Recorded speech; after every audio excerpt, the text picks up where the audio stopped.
Okay, everybody, it's spring cleaning here in the SedgeTool shop. And I've been looking around at things I just don't use or have never used in my shop. And it's time to declutter. How about you? Stay tuned to see if you have some of these tchotchke things around your shop. Here's one for you. Someone gave me this, and I've been moving it around my shop for years now. And I've never used it. I get what it's for, but I always have a pouch. Hear me out on this. This goes on your arm like this, I guess. Okay, you wrap it on, it's Velcroed. See, I can't even get it on. All right. Okay, so I'm not gonna use it, right?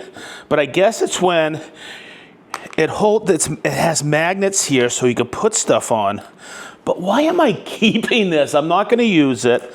I've actually seen people try to put it up here. I can't even get it around my arm. So, it's leaving the shop. Square pencils or flat pencils. I understand the use of them because of the scribing, and they're big and you can do layout. But I never use them. In fact, when you come back from a tool show, you get about 10 of these in your bag. Time to get rid of them. Here's something I've been moving around. It's in one of my drawers, and I'm never, ever going to use it again because I've never had success with this. This is a edge banding trimmer that when you put it on here and squeeze it, it supposedly trims each one simultaneously. But what I have always found is it actually follows the grain and you get tear out. I'm more successful either with a file or more so the MFK 700. I just don't need it anymore. Look at this. Oh man, I have been moving this for years and years around my different shops. I've never used it. Obviously, a saw goes in here and you can lock pieces down to cut them. And if you can comment below if you actually use one of these. I don't. I never will. But I guess it has some antique quality because the maker's mark here is McBurney and it's a number 33. So should I keep it? I don't know. I just don't use it and I'm spring cleaning. So everybody probably has this in their shop. I always keep it over by my drill press and I never use it. And what it does is you get these in the mail when they want you to subscribe to magazines.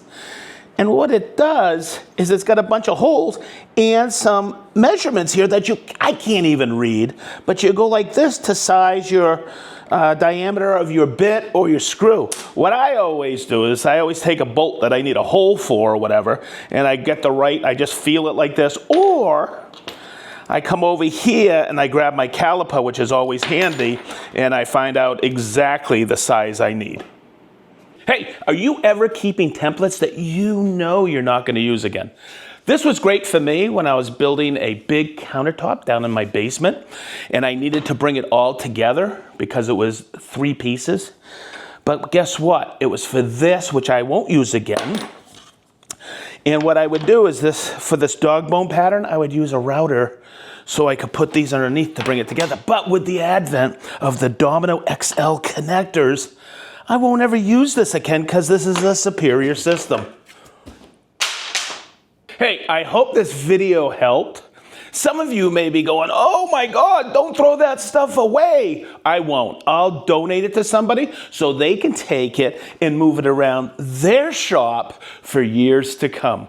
Hey, as we always say in the SedgeTool shop, be positive, stay sharp, and we mean wicked sharp.